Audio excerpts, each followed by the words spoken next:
জাতীয় পার্টির কপালে কি সত্যিই শনি আছে?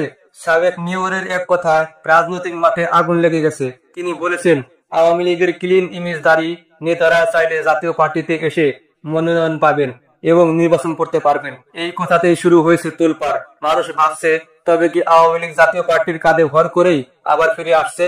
বিএনপি জামাতের গুম হারা, সরকারের আতঙ্ক আর জাতীয় পার্টির অস্তিত্বই এখন প্রশ্নের মুখে। জাতীয় পার্টির সাবেক মেয়র মুস্তাফিজুর রহমান বলেছেন, যদি আওয়ামী লীগের ক্লিন ইমেজধারী, মামলা মোকদ্দমা মুক্ত, সন্ত্রাসী কর্মকাণ্ডে জড়িত নন, জনপ্রিয় ও ভালো সুনামের মানুষ জাতীয় পার্টিতে যোগ দেন, তাহলে তাদের মনোনয়ন দেওয়া হবে।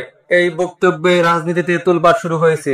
অনেকে বলছে এটা জাতীয় পার্টির জন্য ভয়ঙ্কর সিগন্যাল, কারণ এতে মনে হচ্ছে আওয়ামী লীগ জাতীয় পার্টির কাঁধে চড়ে আবার রাজনীতিতে ফিরবে। এর আগে বিএনপির অনেক নেতাও বলেছেন, ভালো ইমেজধারী আওয়ামী লীগের নেতারা চাইলে বিএনপিতে যোগ দিতে পারে।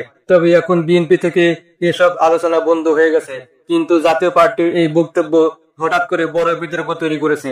এখন জাতীয় পার্টি নিজেই প্রেস বিবৃতি দিয়ে বলছে, এটা দলের সিদ্ধান্ত নয়, এটা কেবল মুস্তাফিজুর রহমানের ব্যক্তিগত মতামত। দলের নীতি নির্ধারণী কোনো কমিটিতে তিনি নেই, মনোনয়ন দেওয়ার এখতিয়ারও তার নেই।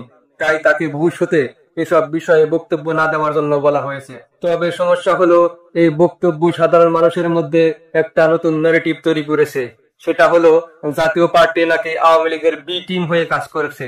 আর এই ন্যারেটিভটা এখন খুব দ্রুত ছড়িয়ে পড়ছে।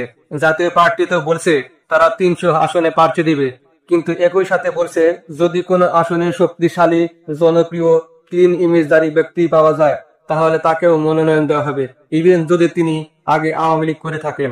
ফলে ফরিদপুর, গোপালগঞ্জ বা অন্য যেসব জেলায় আওয়ামী লীগের শক্ত ঘাঁটি আছে, সেখানে জাতীয় পার্টি হয়ে যেতে পারে তাদের বিকল্প প্ল্যাটফর্ম। আর এই কারণে আতঙ্ক ছড়িয়ে পড়ছে বিএনপি, জামাত সহ অন্য দলগুলোতে। সবার ধারণা, আওয়ামী লীগ সরাসরি না গিয়ে জাতীয় পার্টির কাঁধে ভর করে রিব্যাক করতে চাইছে। আর এই কথায় মুস্তাফিজুর রহমানের বক্তব্যকে ঘিরে জাতীয় পার্টির অস্তিত্বের জন্য ভয়ঙ্কর হয়ে দাঁড়িয়েছে। তাই দল বাঁচাতে জাতীয় পার্টি দ্রুতই তার বক্তব্য প্রত্যাখ্যান করেছে।